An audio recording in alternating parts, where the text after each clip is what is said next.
السلام علیکم ورحمۃ اللہ وبرکاتہ۔ الحمد للہ رب العالمین، والصلاة والسلام علی سید المرسلین محمد وآلہ وصحبہ اجمعین، اما بعد، قال اللہ تعالی فی القرآن المجید، اعوذ باللہ من الشیطان الرجیم، بسم اللہ الرحمن الرحیم۔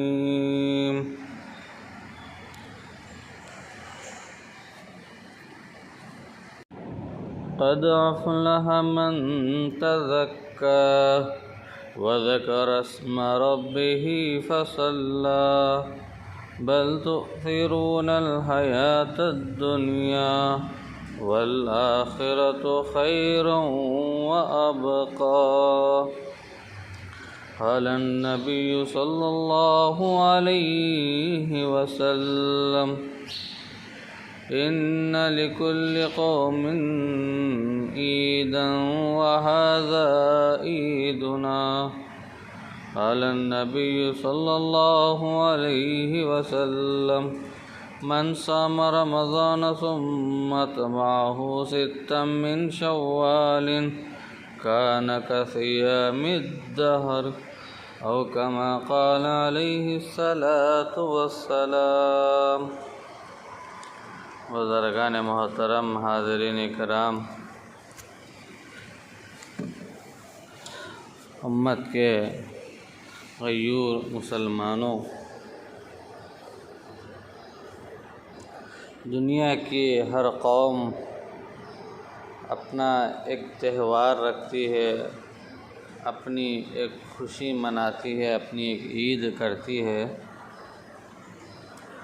اس تہوار میں اپنی خوشی کے ساتھ ساتھ اپنے جداگانہ لوگوں کا اظہار بھی ہوتا ہے۔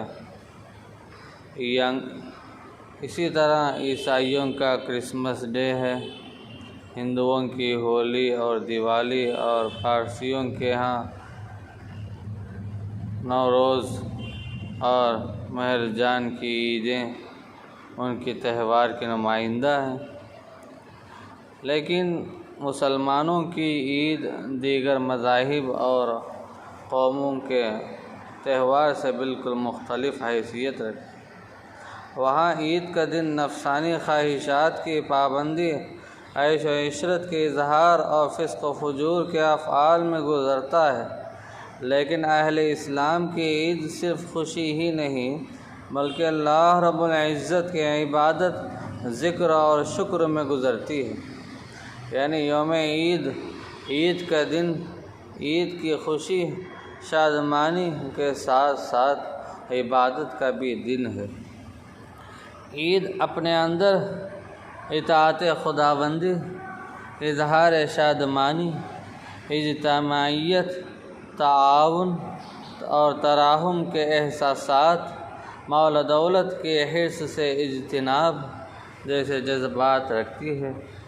اس دن جو امور مشروع کیے گئے ہیں ان سے یہی ظاہر ہوتا ہے، انسان غمی و مصیبت میں تو خدا کو یاد کرتا ہی ہے، لیکن مسلمان اپنی خوشی کے لمحات میں بھی یاد الہی سے غافل نہیں رہتے۔ عید کے دن صاف ستھرے کپڑے پہننے میں اللہ کی نعمت مال کا اظہار ہے، اور اللہ تعالیٰ اپنے بندے پر اپنی نعمت کے اظہار کو پسند فرماتے ہیں۔ عید کے دن عید کی نماز کی ادائیگی کے لیے عیدگاہ کی طرف جاتے ہیں، اور مسلمانوں کا ایک امام کی اقتداء میں نماز ادا کرنا جہاں اسلام کی شان و شوکت کا اظہار ہے، وہاں امت مسلمہ عملاً یہ ثابت کر رہی ہے کہ مسلمانوں میں امیر، غریب، محتاج اور غنی، گورا کالا سب برابر ہے، کسی کو ایک دوسرے پر فوقیت نہیں ہے۔ عہدے کی وجہ سے برتری نہیں ہے۔ اللہ تعالی ہمیں عید کی خوشیوں کو شریعت کے مطابق منانے کی توفیق عطا فرمائے۔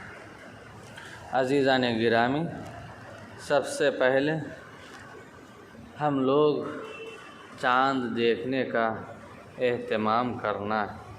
عید تو جمعے کے دن پڑے گی، لیکن جمعرات کی شام مغرب کی نماز کے بعد چاند دیکھنے کا اہتمام کرنا۔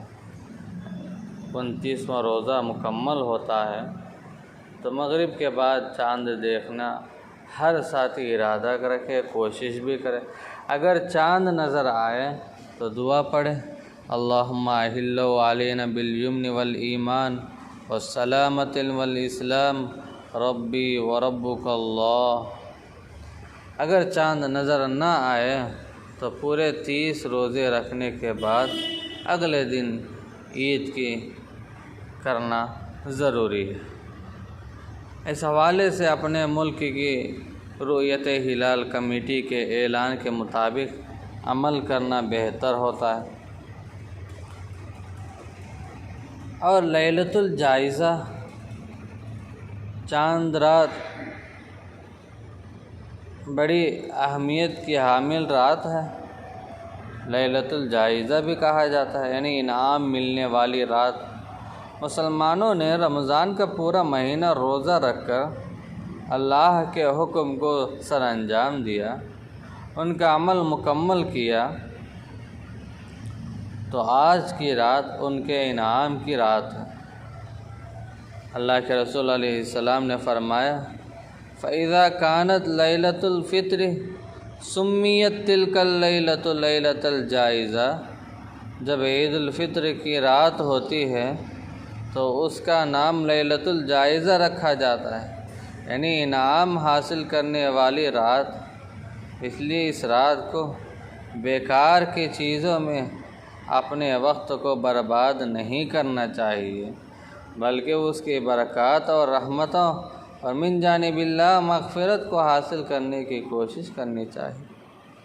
حضرت ابو امامہ باہلی رضی اللہ تعالیٰ عنہ کی حدیث ہے، اللہ کے رسول علیہ السلام نے فرمایا، جو آدمی عید الفطر اور عید الاضحیٰ کی راتوں میں اجر و ثواب کی امید رکھتے ہوئے یعنی عبادت انجام دیتا ہے، من قام لیلۃ العیدین محتسبا للہ، تو اس کا دل اس دن مردہ نہیں ہوگا جس دن سب کے دل مردہ ہو جائیں گے۔ لم یمت قلبہ یوم تموت القلوب، اللہ کے رسول صلی اللہ علیہ وسلم کی حدیث۔ دوسری جگہ اللہ کے رسول نے فرمایا، 5 راتیں ایسی ہیں جن میں کرنے والی دعائیں اللہ تعالیٰ رد نہیں کرتے۔ ایک جمعے کی رات ہے، یعنی جمعرات کی مغرب جب ختم ہو جاتی ہے تو مغرب کے بعد جمعے کا دن شروع ہوتا۔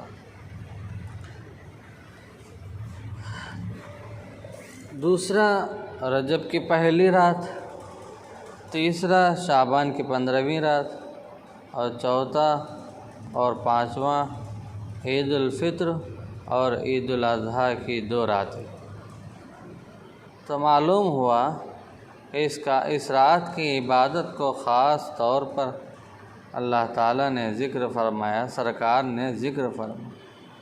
محدثین نے لکھا ہے شرح مسلم کے اندر کہ علماء امت اس بات پر متفق ہیں کہ عیدین اور دیگر بابرکت اور فضیلت کے حامل راتوں میں جاگنا مستحب ہے، اور اس رات کی اہمیت کے پیش نظر عبادت کو، ذکر و تلاوت کو بجا لانا، اور اگر عبادت نہیں بجا لا سکتے ہیں تو فسق و فجور اور بیکار کے کاموں میں پڑنے سے بہتر ہے کہ عشاء کی نماز مسجد میں جماعت کے ساتھ ادا کرے اور آرام کرے، صبح اٹھ کر تہجد کی نماز ادا کرے اور فجر کی نماز بھی جماعت کے ساتھ ادا کرے۔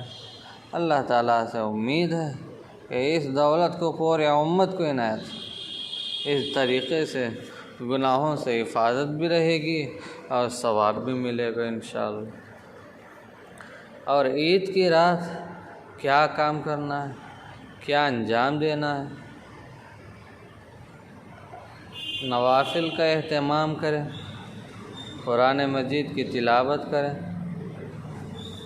صدقہ دیں، دعاؤں کا اہتمام کریں، اللہ کا ذکر کریں، اپنے گناہوں کی معافی مانگیں، امت مسلمہ کی بھلائی اور عافیت کی دعا مانگیں، رشتہ داروں سے نیک سلوک کریں، اگر کسی کے حق تلفی ہو گئی ہو تو اس سے جا کر معافی مانگ لیں، کسی نے ظلم و زیادتی کی ہو تو اسے معاف کر دیں۔ ہاں، معتکفین اگر اس رات میں اپنے گھروں میں کو جانے کے بجائے مسجد ہی میں عبادت کریں تو ان کے لیے زیادہ بہتر ہے۔ ہاں، اگر گھروں کو چلے جائیں تب بھی درست ہے، لیکن اکثر لوگ اس چاند رات کی جس قدر اہمیت ہے لوگ اس کا خیال نہیں رکھتے ہیں اور اس رات کو عبادت کے بجائے بیکار کی چیزوں میں، بیکار کی باتوں میں اپنے وقت کو برباد کرتے ہیں، اور اس رات میں بہت سارے کوتاہیاں کرتے ہیں کہ ہر انسان اس سے بچنے کی کوشش کرنا چاہے۔ بعض لوگ اس رات کی اہمیت سے ہی ناواقف ہوتے ہیں اور بعضوں کو معلوم ہوتا ہے لیکن اس کے باوجود اس کو اہمیت نہیں دیتے، کہتے ہیں کہ یہ عبادات کون سی فرض یا واجب ہیں۔ یہ بات اپنی جگہ درست ہے کہ اس رات کی عبادت کو فرض و واجب کا درجہ حاصل نہیں، لیکن ایک مسلمان کی شان یہ نہیں ہونا چاہیے کہ وہ نیکیوں کو جمع کرنے میں مصروف عمل میں رہے۔ کچھ بعید نہیں کہ اس رات ہماری تھوڑی سی عبادت اللہ کے یہاں ہماری قبولیت کا سبب بن جائے گی، اس لیے شوق اور ثواب کی نیت سے عبادت کریں۔ اور بعض لوگ اس رات میں آتش بازی اور فائرنگ کرتے ہیں، اس سے اکثر بچنے کی کوشش کریں کہ اس میں جانی نقصان کا خطرہ ہے، مالی نقصان کا خطرہ ہے ہی ہے۔ کئی لوگ یہ رات گلیوں اور بازاروں میں گھوم کر ضائع کر دیتے۔ بازاروں میں عورتوں کا بے پردہ ہو نکلنا، مرد و عورت کا اختلاط اور اس ماحول میں عشاء کی نماز تک ضائع کرنا سخت گناہ ہے، اس سے اجتناب کرنا چاہے۔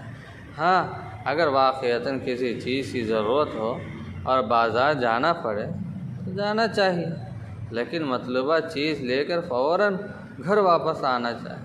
بازاروں میں گھومنے کے بجائے یہ رات اپنے گھر میں گزارنا چاہیے۔ حالانکہ بعض لوگ حد اعتدال سے نکل کر اس رات اجتماعی عبادت کی مخلصیں سجاتے ہیں، محفلیں سجاتے ہیں۔ یاد رکھیے، اس رات اجتماعی عبادات کا کوئی تصور نہیں ہے۔ انفرادی عبادات جو سر انجام دے سکتے ہوں دیجیے، اجتماعی عبادات کی ان محافل میں جانے سے بچیے۔ اللہ تعالیٰ اس رات میں اعتدال کی حالت میں عبادت کرنے کی توفیق عطا فرمائے۔ لیکن جب عید کا دن ہوتا ہے تو صبح سویرے جلدی سے بیدار ہوئیں اور تہجد پڑھیں اور فجر کی نماز جماعت سے ادا کریں۔ عید والے دن جلدی اٹھنے کی فکر کرنا ہے، تہجد کی نماز پڑھنے کی کوشش کرنا ہے۔ مردوں کو نماز فجر مسجد میں باجماعت پڑھنے کی فکر کریں۔ عید خوشی کا دن ہے، مسلمانوں کی شان یہ ہے کہ اس کی خوشی کا آغاز عبادت سے ہو، اور دوسرا کام پاک و صاف رہے، طہارت سے رہے، نظافت سے رہے۔ عید کے دن پاک و صاف رہنا بہت ضروری ہے، جیسے ناخن تراشنا ہے، بال سنوارنا ہے، زیر ناف بال صاف کرنا ہے، مونچھیں کتروانا ہے، مسواک کا استعمال کرنا ہے۔ اس دن مسلمانوں کے جمع غفیر نے نماز عید کی ادائیگی کے لیے اکٹھے ہونا ہے، اس لیے خوب صفائی ستھرائی کا اہتمام کرنا چاہیے تاکہ دوسرے مسلمان کو تکلیف نہ ہو۔ اور عید کے دن غسل کرنا مسنون ہے، اس لیے اہتمام سے غسل کریں، اور عید کے دن نیا لباس ہو تو بہت اچھا، ورنہ جو بھی پاک صاف کپڑے میسر ہوں پہنیں۔ لباس میں اس بات کا خیال رکھیں کہ غرور اور تکبر اور دوسروں کو نیچے کرنے کے لیے دکھانے کی نیت سے نہ ہو، بلکہ اللہ تعالیٰ کی نعمت کے اظہار کا جذبہ ہو۔ اپنے اوساط اور حیثیت کے مطابق لباس کا انتخاب کریں۔ اور اسی طرح عید کے دن خوشبو کا استعمال مسنون ہے۔ جو خوشبو میسر ہو اس کو لگائیں۔ خواتین گھر میں خوشبو کا اہتمام کریں، لیکن اگر گھر سے باہر جانا ہو تو تیز خوشبو لگانے سے بچیں۔ ایسے موقع پر خوشبو لگانی بھی ہو تو دھونی کی خوشبو کا پسند کریں۔ اور اسی طرح عیدگاہ اگر جانے کا موقع ہو اور حکومت کی طرف سے اجازت ہو تو عیدگاہ جانے سے پہلے اگر ممکن ہو سکے تو کچھ کھجوریں، مسجد کو جاتے ہیں یا عیدگاہ کو جاتے ہیں، کہیں بھی نماز پڑھنے کے لیے جاتے ہیں تو کچھ کھجوریں کھائیں، اور طاق عدد یعنی 3، 5، 7 اس طرح کے تعداد میں کھائیں، کیونکہ آپ صلی اللہ علیہ وسلم سے طاق عدد میں کھانا منقول ہے۔ اگر کھجوریں نہ ہوں تو کوئی بھی میٹھی چیز کھا سکتے ہیں۔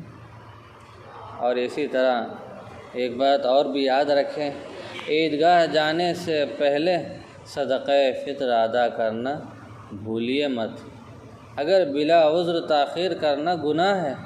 اگر کوئی آدمی شرعی عذر کی بنا پر روزے نہ رکھ سکا اور آئندہ بھی رکھنے کی امید نہ ہو تو اسے چاہیے کہ وہ روزوں کا فدیہ ادا کر کے جائے۔ اگر کسی نے عید سے پہلے صدقہ فطر یا روزوں کا فدیہ ادا نہیں کیا تو اسے عید کے بعد ضرور ادا کرنا اور تاخیر پر توبہ اور استغفار بھی کرنا۔ اور صدقہ فطر کشمش، کھجور، جو، گندم ان چیزوں سے بھی دیا جا سکتا ہے، اور یہی چیزیں اور ان کی قیمت بھی دی جا سکتی ہے۔ اپنے اوساط کے مطابق انسان کو مہنگی جنس کے اعتبار سے صدقہ فطر ادا کرنا ضروری ہے۔ اور جب عید کی نماز پڑھنے کے لیے جاتے ہیں، عید کی نماز کی ادائیگی کے لیے عیدگاہ ہو یا مسجد کو جاتے ہیں تو پیدل جانا سنت ہے۔ ہاں، اگر کوئی شخص بیمار ہے یا بوڑھا ہو یا عیدگاہ دور ہو یا مسجد دور ہے یا عذر ہے تو سواری پر بھی جا سکتے ہیں۔ اور جب عیدگاہ کی طرف یا مسجد کی طرف جاتے ہیں تو راستے میں تکبیرات کہتے ہوئے جائے، بیکار کی باتیں گفتگو کرتے ہوئے نہ چلیں، تکبیر کرتے ہوئے آئیں، اللہ اکبر، اللہ اکبر، لا الہ الا اللہ، واللہ اکبر، اللہ اکبر، وللہ الحمد۔ اور یہ تکبیرات عیدگاہ مسجد تک پہنچنے تک پڑھیں۔ اور سنت طریقہ یہی ہے کہ عیدگاہ جاتے وقت ایک راستے سے جائے اور واپس میں جب آتے ہیں تو دوسری راستے سے آئے۔ ہاں، اگر کوئی عذر ہے تو آنے جانے کا ایک ہی راستہ اختیار کریں، اس میں کوئی حرج نہیں ہے۔ اور عید خوشی کا دن ہے۔ اس خوشی کا اظہار کی صورت یہ ہے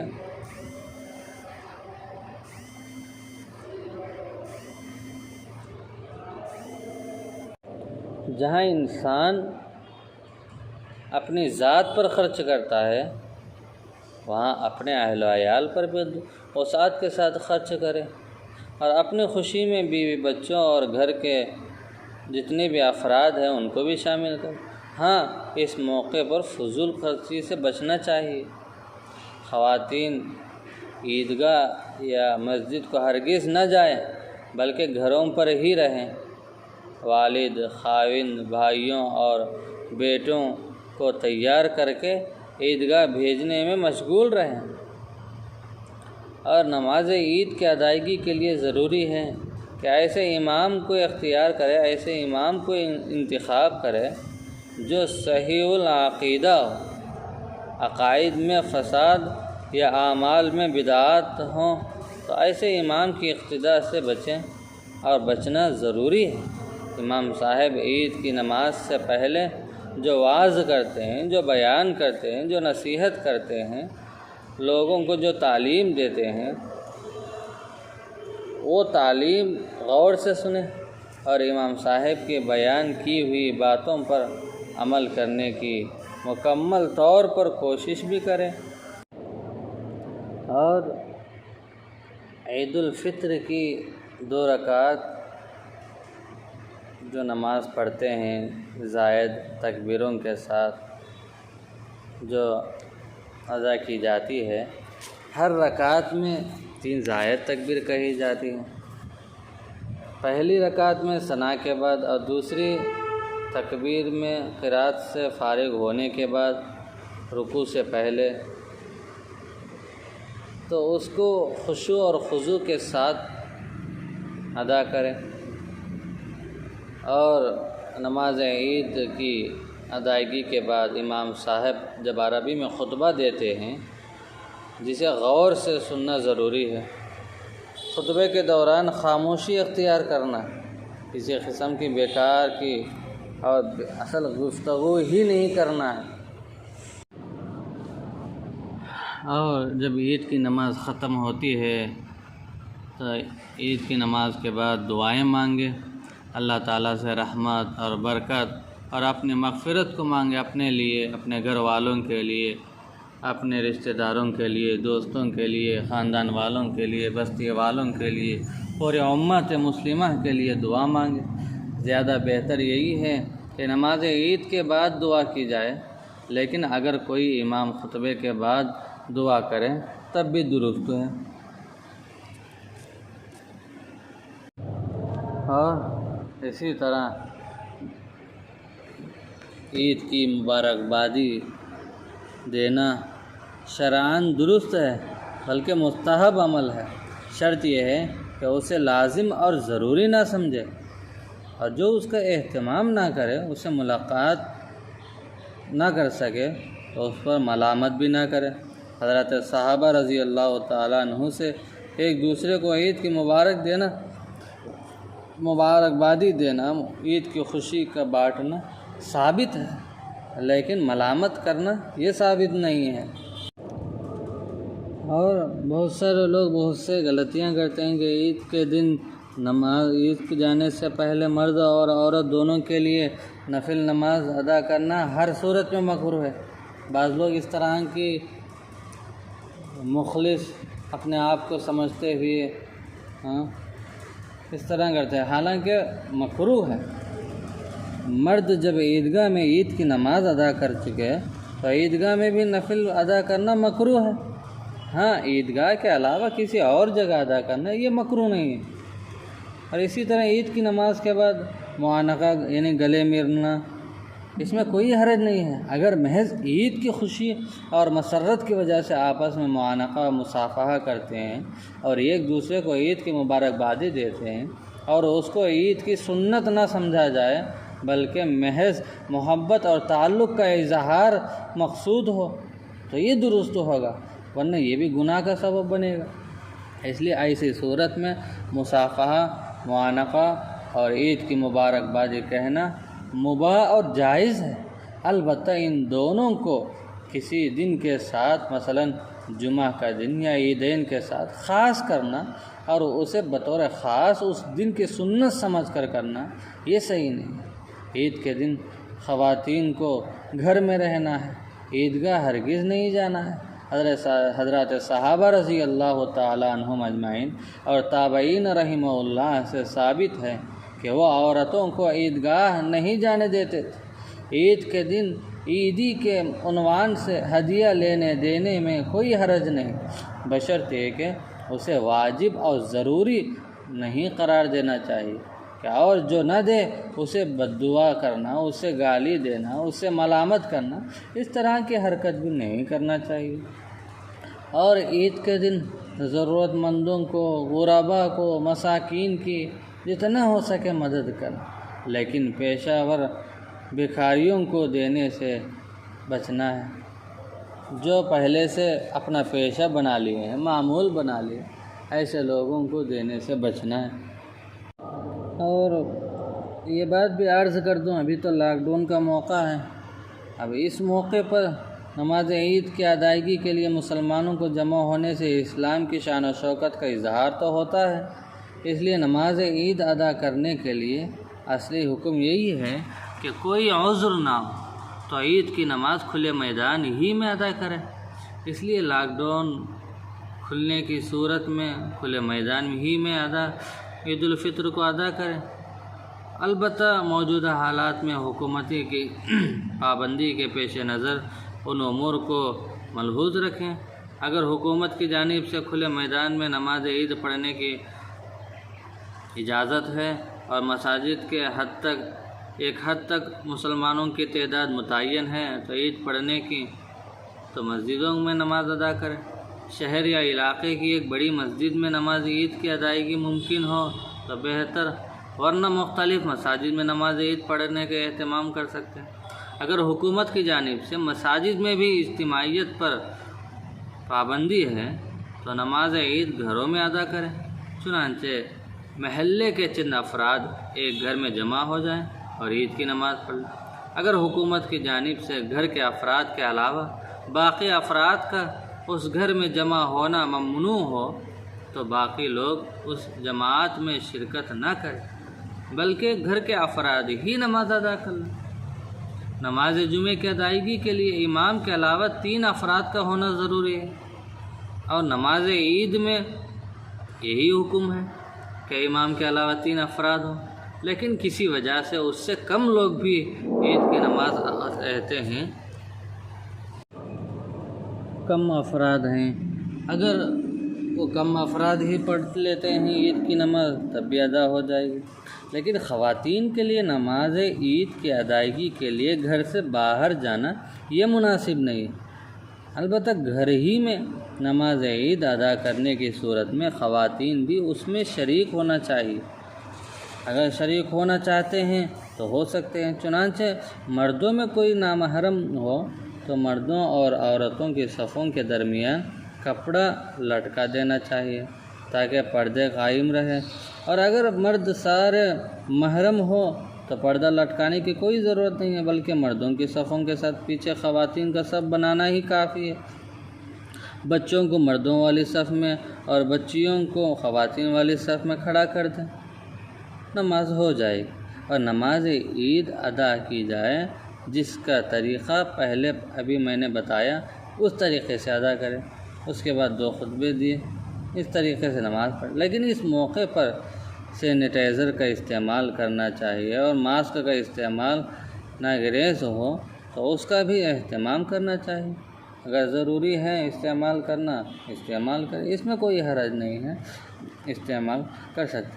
اگر کسی ذمہ رمضان کے روزے ہوں تو احتیاطاً پہلے ان روزوں کی قضا کریں، بعد میں شوال کے بقیہ دنوں میں ان 6 روزوں کو رکھیں، جس کی فضیلت تو احادیث میں کثرت سے آئی ہے۔ شوال کی یہ 6 روزے عید کے فوراً بعد رکھنا ضروری نہیں، بلکہ عید کے دن کے بعد جب بھی چاہے رکھ سکتے۔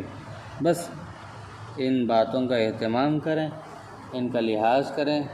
یہ چند گزارشات میں نے آپ حضرات کی خدمت میں پیش کیا ہوں، امید ہے کہ آپ حضرات ان سنی ہوئی باتوں پر عمل بھی کریں گے اور دوسروں کو بھی معلومات کرائیں گے، بتائیں گے۔ اللہ تبارک و تعالیٰ سے دعا کرو، اللہ تبارک و تعالیٰ ہم سب کو عید خوشی کے ساتھ، مسرت کے ساتھ، شادمانی کے ساتھ منانے کی توفیق عطا فرما، اور عید کے تمام خوشیوں کو، برکات کو، رحمتوں کو اللہ تعالیٰ مجھے اور آپ کو، سارے امت مسلمہ کو عطا فرما۔ آمین وآخر دعوانا ان الحمد للہ رب العالمین۔ السلام علیکم ورحمۃ اللہ وبرکاتہ۔